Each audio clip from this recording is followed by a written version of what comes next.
Why do most preachers have job descriptions, but most elders don't? Have you ever considered what an elder actually commits to when he accepts the role? What would happen if a new shepherd's first elders meeting were about broken lawnmowers instead of broken hearts? Could documenting the expected roles of elders help prevent future conflict and confusion? Does clear communication guide your church's leadership roles or just assumed past practices? Find out how making expectations explicit can foster better leadership, stronger relationship, and healthier churches. Welcome to Gleaning Mustard Seeds with Jerrie Barber. Mr. Barber is a preacher, a ventriloquist, a barefoot runner, and writes 2 blogs. When Jerrie communicates, he encourages people, try not to learn very much. Find a mustard seed. In the next few minutes, try not to learn very much. Look for something you can do to move a mountain, remove a stumbling block, or provide a stepping stone for yourself or someone else. And now, here's Jerrie with this week's mustard seed. A young preacher friend had been with a new church for about a month. He called one Monday morning asking, "Do you have a copy of a job description? I think I'm going to need one." I had one. I mailed it to him. This was during the Old Testament, before email and texting. But he was at least 5 weeks too late. To reduce conflict in a relationship, it's helpful to negotiate expectations and write them down before the relationship begins. Most preachers I know have job descriptions. I know very few elders have job descriptions and covenants. For the same reason, it's good to be clear about what's expected of the preacher. It's good to be clear about what's expected of an elder at Anywhere Church of Christ and how elders will relate to each other. The best time to communicate those expectations is before a person is appointed, so they don't become disappointed if it's not what they expected, or if they don't meet the other elders' unspoken and unwritten rules. 2 discussions can reduce bad communications and disappointment. 1, an elder's job description. 2, an elder's covenant. We'll talk about an elder's job description in this episode and the elder's covenant in the next. The first elder's job description I encountered was in the congregation where I led a new shepherd's orientation workshop. I was impressed when they shared it with me. They called it Elder Expectations and Commitments.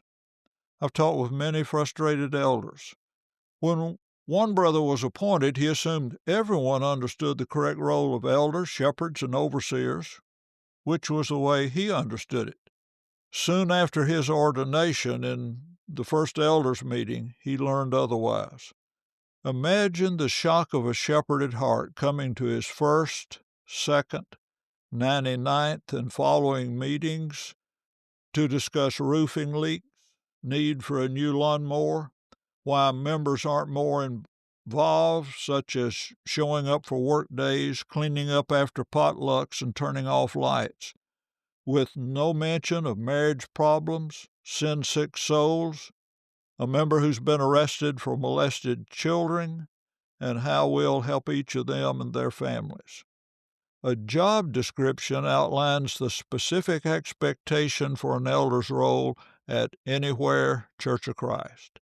And now I'm reading Elder Expectations and Commitments for this church in Middle Tennessee. Visitation. Each elder will personally visit each shut-in annually. Each elder will send a note of encouragement to any member absent for 2 weeks.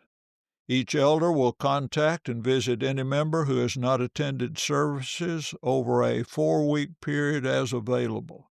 Elder will attend visitation or funeral for any of our members or direct family members as available. Elders' meetings. Elders will meet twice a month to conduct and review church business and activities. Minutes will be maintained from the meeting and posted in an accessible point to allow easy access. Each deacon or ministry leader will attend and report at the elders' meeting quarterly. Each minister will be invited monthly to provide updates on the congregation and areas of work. Meet with all three ministers combined at a minimum of every other month. Develop clear job descriptions for each minister and office staff. We will meet biannually to review, evaluate, and discuss with each employee individually.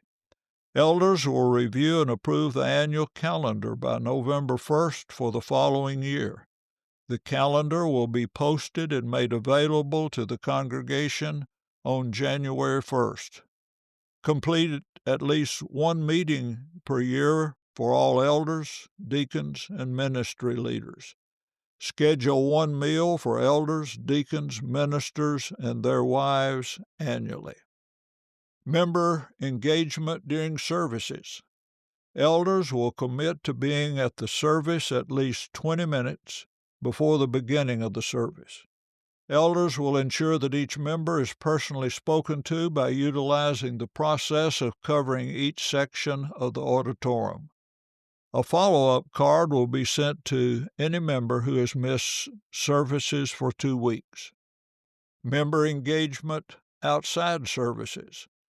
Elders will commit to hosting 5 different families per quarter to foster relationships, 3 families, members you do not know well, and 2 you know. There will be 2 elders present for any major congregational events. Communication with one another. Each elder will report to the congregation on their specific areas of oversight each time they are on call.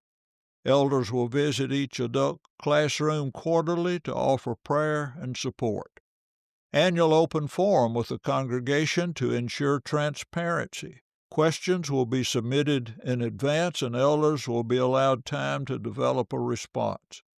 Each elder will meet monthly with direct reports for their responsible areas to discuss challenges and offer encouragement. Any member updates will be shared between elders and ministers immediately to ensure that the members' needs are identified. Text messages and email work very well for this purpose. Quarterly, provide an update to the congregation regarding ongoing work and opportunities for involvement. Elder on-call duties. The elder on call will rotate monthly per schedule unless otherwise noted. The elder on call will visit all hospitalized members or delegate to ensure that each hospitalized member receives a visit.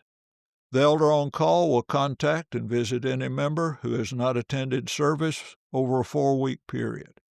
An elder on call or a delegate will attend visitation or funeral for any of our members or direct family members. An elder on call will contribute 1 article to the bulletin to communicate with the congregation. Content, report on area of work, encouragement from Scripture. The elder on call will attend any scheduled mission committee meetings for the assigned month. And there you have it. Elder expectation and commitments from one church in Middle Tennessee that I'm acquainted with. I've been impressed with these men and the congregation they served when I've worked with them on several occasions. I'll put a link in the show notes for the transcript of this episode. They communicate expectations. The elders have no deacon-like job descriptions. They expect deacons to be deacons. This helps keep them focused on their primary responsibility. This allows prospective elders to decide they'd like to do this and understand the responsibilities of an elder in this congregation. I don't recommend your eldership copy these down, hand them out, and say, this is what we're going to do. I suggest that you discuss expectations with the elders and congregation where you serve, then work out your agreements. Try these for 1 year and reevaluate. The fact is, every elder and every member has a list in their mind about what every elder should do, and they're all different. The problem is that family rules are usually unconscious, unspoken, understood, and contradictory. They exist only in the minds of the people who have these expectations. A better way is to think about it, discuss it, and write it down. What would you include in an elder expectation and commitment list? Thank you for listening to Gleaning Mustard Seeds with Jerrie Barber. If you found a mustard seed, send a text or email with the link to a friend. This podcast is brought to you in partnership with the Ministry League Network. Ministry League is a global platform dedicated to equipping Christians with the tools they need for ministry, worship, and personal growth. Featuring over 50 podcasts created by members of the Lord's Church, Ministry League provides uplifting and biblically sound content for all ages. Through the Ministry League app, you can access these podcasts, a digital songbook for worship, free Bible study materials, curriculum, and other ministry resources to strengthen your walk with Christ. Don't miss out on the latest updates and podcast episodes. Subscribe to the Ministry League YouTube channel for daily content and exclusive insights into the work of the Lord's Church, or visit ministryleague.com to explore what's possible. Ministry League, equipping you for every good work. Thank you for listening. Jerrie looks forward to next week as we continue to collect and plant mustard seeds.